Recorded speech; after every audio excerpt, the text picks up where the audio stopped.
आज से 20 साल पहले मैं बहुत कमजोर था, भटकता फिरता, धुतकार दिया जाता। हर लड़ाई, हर जंग में मैं सिर्फ एक कायर साबित हुआ। फिर आखिर ऐसा क्या हुआ महाराज, जिससे आप में इतना बड़ा बदलाव? उस बदले की आग ने मुझे एक ऐसी अंधी ताकत दी जिससे मैं तूफानों से टकरा सकता हूँ, बिजलियों से लड़ सकता हूँ और सब कुछ तबाह और बर्बाद कर सकता हूँ। खैर ये बात छोड़ो सिपाही, हमें अभी भी बहुत से काम करने हैं। तब देवा अपनी गुफा में पहुंचकर अपने सारे सिपाहियों को एक जगह इकट्ठा करता है। आखिरकार आज वो दिन आ ही गया है जिस दिन का हमें पिछले 20 सालों से बड़ी बेसब्री से इंतजार था। इसके लिए मुझे बेशक अपने बाप या अपने भाई का खून क्यों न पीना पड़े, लेकिन हम फतह हासिल करके ही लौटेंगे। देवा अब खुली दुश्मनी पे उतर आया था। उसने अपने बाप और अपने भाई दोनों को अपने रास्ते से हटाने के बारे में सोच लिया था। तब देवा रात होने पर अपनी एक बड़ी सेना तैयार करके अपने पिता गौरव के जंगल पहुंच जाता है। महाराज, गौरव के सिपाहियों की तादाद बहुत कम है, हम इन सभी को आसानी से दबोच लेंगे। तो जाओ, देख क्या रहे हो, कुचल डालो सभी को। तब देवा के सिपाही पास ही में खड़े गौरव के सिपाहियों पे एक एक हमला करके उनको दबोच देते हैं, जिससे वो सभी मौत की नींद सो जाते हैं। तब देवा के सिपाही आगे बढ़ते हैं, लेकिन इसी बीच गौरव की एक बहुत बड़ी सेना की आंख खुल जाती है। वो तादाद में भी बहुत ज्यादा थी। ये सब सीन देखकर देवा अपने सभी सिपाहियों को एक जगह रोक देता है। रुक जाओ सिपाहियों, गौरव की सेना हमसे कई गुना तादाद में ज्यादा है। हम सभी एक होकर भी इनका कुछ नहीं बिगाड़ सकते, इसलिए हम एक बड़े प्लान के साथ दोबारा वापस आएंगे। सुबह होने पर जब गौरव और उसका बेटा भल्लाल गुफा से बाहर निकलते हैं, कुछ दूरी पर जाने के बाद वो देखते हैं कि उनके कई सिपाही बुरी तरह से मरे पड़े हैं और कुछ सिपाही उनके पास खड़े हुए हैं। आखिर सिपाहियों की ये हालत किसने की? कौन है वो बुज़दिल? महाराज, ये हमला रात में हुआ है, बहुत चुपके से साजिश करके इनको मारा गया है। मैं जानता हूँ महाराज, ये काम उस देवा का है। जब हम सभी रात में सो रहे थे तभी अचानक मेरी आँख खुली, मैंने भेष बदल के देखा, देवा और उसके सिपाही हमारे सिपाहियों को मार रहे थे। पिछले 20 सालों से हम इस जंगल पे राज कर रहे हैं, किसी की जरूरत नहीं हुई हमारे जंगल को देखने की। वो बेटा हो के मेरे जंगल पे हमला कर सकता है, तो मैं क्यों ना उसके जंगल पे हमला करूं। इधर दूसरी तरफ देवा की माँ बाघिन भालू के साथ जंगल की सीमा पार कर लेती है। तभी अचानक गौरव अपनी एक बड़ी सेना के साथ देवा के जंगल आ जाता है, जिसे देखकर बाघिन के पसीने छूट जाते हैं।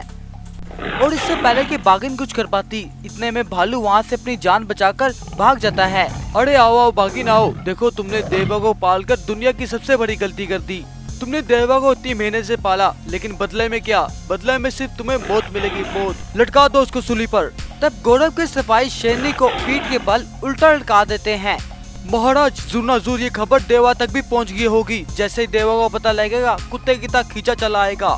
अब तक भालू ने ये खबर देवा तक पहुंचा दी। देवा ने जब गौरव के बारे में सुना तो उतावला हो गया और अपनी माँ को बचाने के लिए अकेला ही निकल गया और कुछ ही देर में भागा भागा गौरव के सामने आकर खड़ा हो गया। बस यही तक थी बहादुरी, भूलो मत तुमने किससे पंगा लिया है। आज फिर तुम आज से 20 साल पुराने मोड़ पर आ खड़े हुए हो। वो भी ऐसा ही मंजर था जो तुमने आज से 20 साल पहले देखा था। आज से 20 साल पहले आया था एक ऐसा मोड़ जिसने बाप बेटे के दरमियान खड़ी कर दी थी एक ऐसी दीवार जिससे वो एक दूसरे की जान के दुश्मन हुए हैं। आखिर कैसे एक बाघिन शेर की माँ बनी, चलाइए जानते हैं आगे। आज से 20 साल पहले महेशवती शेरनी ने 2 बच्चों को जन्म दिया। महेशमती की सोच थी कि वो दोनों अपने बेटों को जंगल का सच्चा और अच्छा राजा बनाएगी, लेकिन वही दूसरी ओर गौरव अपनी पत्नी की सोच से बिल्कुल अलग था। वो चाहता था उसके दोनों बेटे उसकी तरह ही बेरहम, कटदिल और बहुत ज्यादा चालाक बने। तुम मेरे बेटों को ऐसा कुछ नहीं सिखाओगे जिससे वो बेरहम और कतरदिल बने।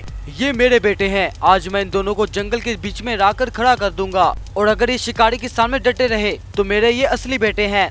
इसके बाद शुरू होगी इन दोनों की असल परवरिश। तब गौरव अपने बेटे देवा और भल्लाल को जंगल के दरमियान में लाकर खड़ा कर देता है, लेकिन अचानक एक चीता उनका शिकार करने के लिए उनकी ओर बढ़ता है।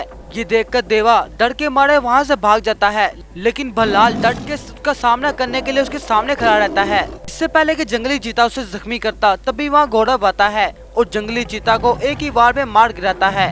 तब गौरव भल्लाल से कहता है, शाबाश भल्लाल, तुम डटे रहे, मुझे यही चीज चाहिए थी। लेकिन देवा पीठ दिखाकर भाग गया, मुझे उसके बारे में कुछ सोचना होगा। इधर देवा भागता भागता अपनी गुफा में पहुंचता है। वहां जाके वो देखता है उसकी माँ गुफा की छत पे बुरी तरह से मरी हुई लटकी थी। उसके पेट में खंजर के घाव साफ साफ दिख रहे थे। अरे नहीं नहीं, मेरी माँ को इतने बुरी तरीके से किस जालिम ने मारा है? कौन है वो जालिम? माँ बताओ।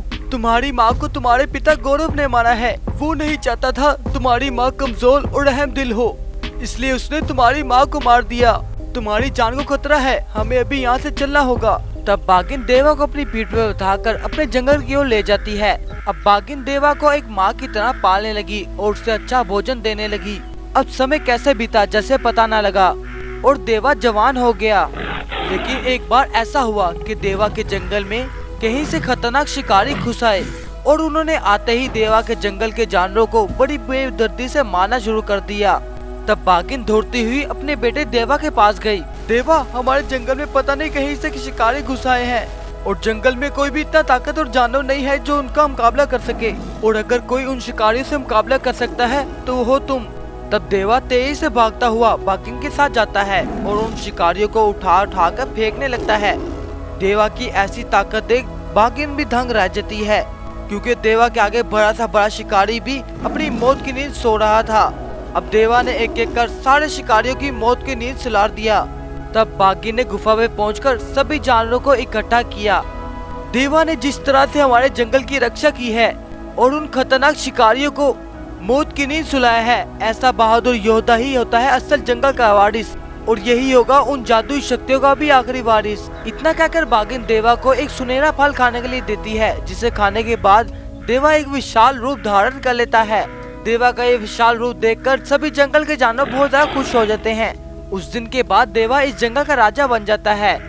इस तरह से देवा एक कमजोर शेर से एक निडर और एक रहमदिल शेर बन गया। उस दिन के बाद से देवा ने अपनी माँ का बदला लेने के बारे में ठान लिया था और सभी अत्याचारों को खुद से हटाने का वादा कर लिया था।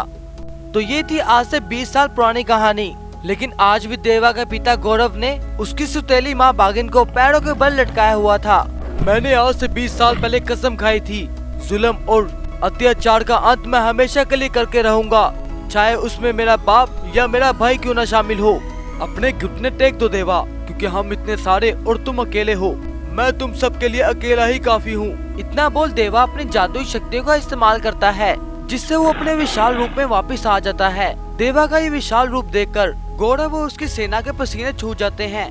तब देवा गौरव और उसके सिपाहियों पे अन्यवाह हमला कर देता है और उनके ऊपर खतरनाक ब्लास्टिंग और तेज हमला करने के बाद उन सभी को जान से मार डालता है, जिससे उन सभी का खात्मा हो जाता है। तब देवा अपने असल रूप में आकर बाघिन को बचा लेता है और वापस अपने जंगल आकर हंसी खुशी जिंदगी बिता देता है। तो दोस्तों, आपको ये कहानी कैसी लगी? ऐसी ही अच्छी कहानियों के लिए वीडियो को लाइक और चैनल को सब्सक्राइब कर दें।